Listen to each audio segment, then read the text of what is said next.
¿Dónde has pasado más miedo? Am, Creo que donde pasé más miedo fue en la guerra de Georgia, donde una unidad de fuerzas especiales rusa me detuvo y pensaba que me iban a llevar a matarme, porque días antes la misma unidad me, me pilló con otros, esta vez era con otros periodistas, y pude negociar que nos dejaran ir, que nos devolvieran las cámaras y tal. Y el comandante me dijo, si te vuelvo a ver, Te mato. te mato. Me hizo así. Y yo sabía que semanas antes habían matado a periodistas de Georgia. Que siempre piensas, bueno, no es lo mismo cuando eres un periodista internacional, pero bueno, son las fuerzas especiales Bueno, rusas. también ahí te hacen desaparecer y Y, no, vamos, no hay ningún problema. ese es el miedo que tenía. Estaba más, es una de las únicas veces que no seguí mi instinto, ¿no? Y me forcé a hacer, va, venga, va, a ver si consigue las imágenes. Estaba trabajando con AP en ese momento. Y si quieres te cuento lo que Sí. pasa, lo que pasó. Tenía que ir a grabar unas imágenes era una base donde estaban las fuerzas especiales que extrañamente durante días nos habían dejado grabar así de lejos. Y siempre íbamos allí, nos identificábamos y tal. Y ese día pues me pidieron otra vez, ¿no? Decía, hostia, tenemos ya 20 veces esta imagen, la historia era en otro sitio. Y por a veces esas historias que a veces hay competencia incluso dentro de la empresa, había un jefe ahí que quería mandarme fuera de la historia principal, que era en otro sitio. O sea, Y para que no para que yo no lucieras. estuviera en la historia O principal. sea, tu propio jefe te manda a un sitio Sí, para que sí, no sí. triunfes. Era un coordinador de la historia y esto a veces Por celos por celos. internos, sí. Mira, nos pasamos, Bela Sandensky, que es un fotógrafo de AP, nos pasamos la mitad de la guerra solos cubriendo la mitad del país, haciendo lo que queríamos, pero sacamos un montón de historias muy buenas. Bela Sandensky es fotógrafo de AP. Y esto a veces cuando haces un buen trabajo y encima te lo pasas bien y tal, hay gente que no, no le gusta, ¿no? Como que le dan envidia o quieren ser los protagonistas, que es absurdo, ¿no? Porque sobre todo en un trabajo de agencia es totalmente anónimo. Pero bueno, ese día la historia en otro sitio, ese coordinador quería mandarme al otro lado del país y, y a mandar a un sitio que esta base que ya habíamos ido 20 veces a grabar, ¿no?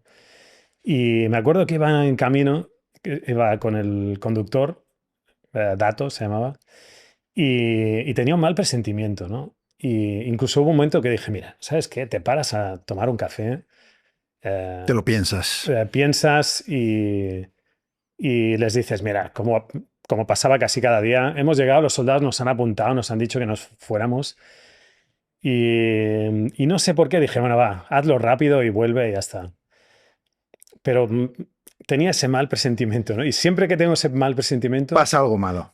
ha pasado algo malo, pero yo siempre he reaccionado, he dicho que no, he parado, me he ido, ¿no? Es como una vocecita anterior, una brújula que te guía, O ¿no? sea, cuando te capturan, Pues yo llego allí y, y primero grabo un poco, me dejan ir, pero de golpe veo que sale un tanque, todos los soldados corriendo, si delante de un tanque, yo cojo la cámara, hago zoom y veo el mismo comandante que está haciendo esta vez, como señalándome, ¿no? Y cada dije, buah, ahí llegaron, saltan del tanque, me golpearon, me tiraron al suelo, dispararon así alrededor, al conductor le pusieron de rodillas también disparando al aire. Y fíjate que lo que me dio más mal rollo, no los soldados que se estaban riendo como parecía estas pelis de los malos, no, ja, ja, ja. Había uno que me miraba con cara de, lo siento, pero estás estás jodido. jodido. Sí. Y ese es el que me dio más miedo, ¿no? Cuando vi ese tío que me estaba mirando como, No, estás jodido, dije, mierda, ¿no? Me acuerdo que lo primero que pensé fue en mi madre, hostia, no le puedo hacer esto a mi madre, ¿no? eso es, Como me maten, eso es muy heavy. es muy curioso lo de las madres, porque yo cuando he estado en situaciones parecidas, Te ha pasado lo mismo. piensas en tu madre, ¿no? Es curioso, ¿no? Y cómo va a pasarlo tu madre de mal y, bueno, tu madre y tu familia, ¿no? Pero luego ya cuando tienes hijos, son los hijos. Tu mujer, por supuesto. Pero piensas no tanto en ti, en esas situaciones, sino en los que vas a dejar atrás y la putada que Tal les cual, vas a hacer. tal cual, tal cual. ¿Y cómo se resuelve?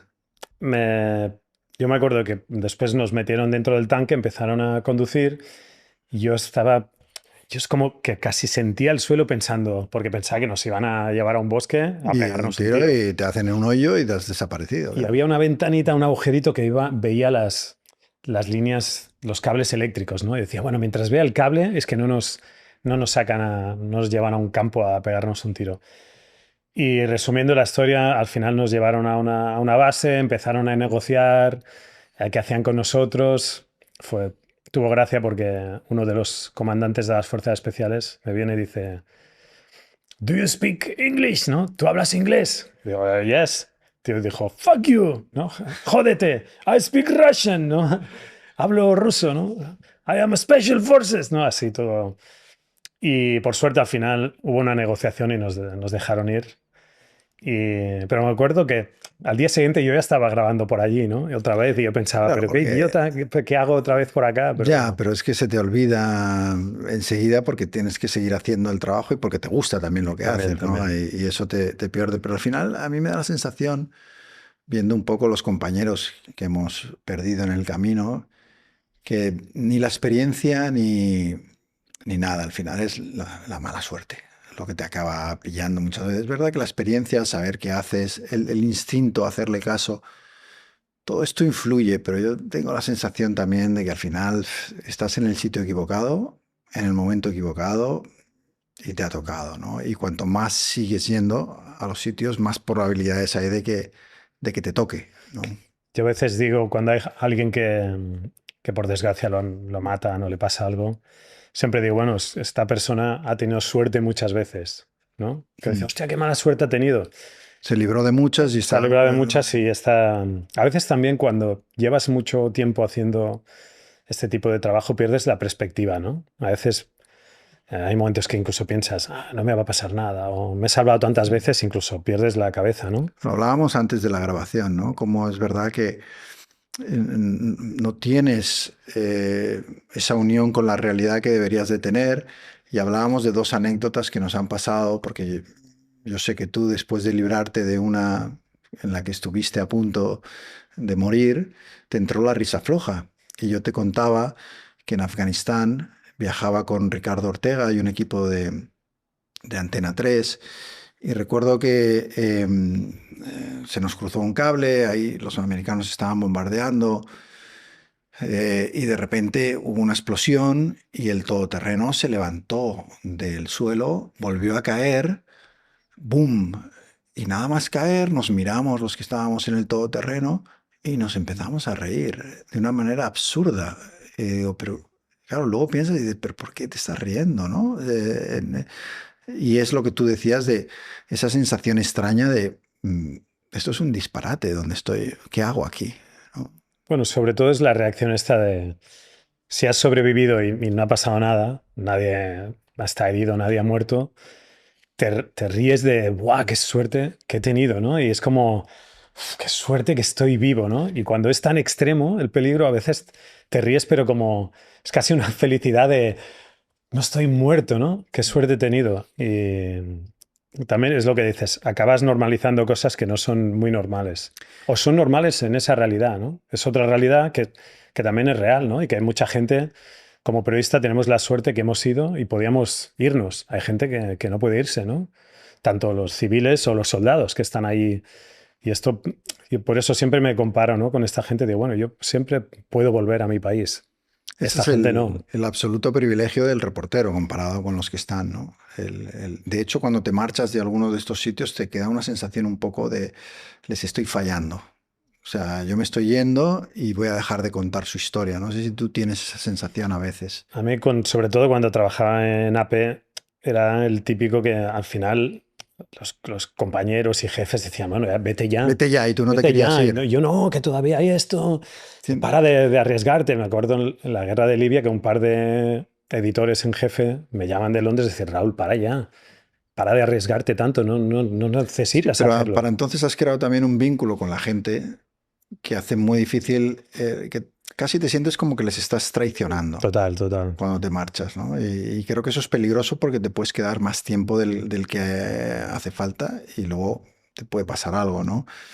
En Afganistán, por ejemplo, sé que estuviste en medio de un intercambio entre americanos y talibán de 14 horas, creo, ¿no? De Sí, tiroteos, de explosiones, de tensión, ¿no? en una de las así bastantes misiones que he hecho empotrado con soldados, sobre todo marines del ejército norteamericano, pues hicimos una misión que fue bastante heavy, ¿no? Fue 14 horas sin parar de combate, ¿no? Y esto fue uno de los días que, además, grabamos situaciones de combate muy cerca, ¿no? Estaban los talibanes hubo un momento que estaban como unos 10 metros, ¿no? Grabando soldados tirando granadas y, y me acuerdo con el fotógrafo que estaba de AP, David Guttenfelder, eh, cuando empezamos a irnos para la base, de golpe nos miramos y empezamos a reír, ¿no? Lo que decías de decir, lo que hemos presenciado, lo que hemos sobrevivido y qué imágenes hemos tomado de lo que hemos vivido, ¿no? Era como, es una locura, ¿no?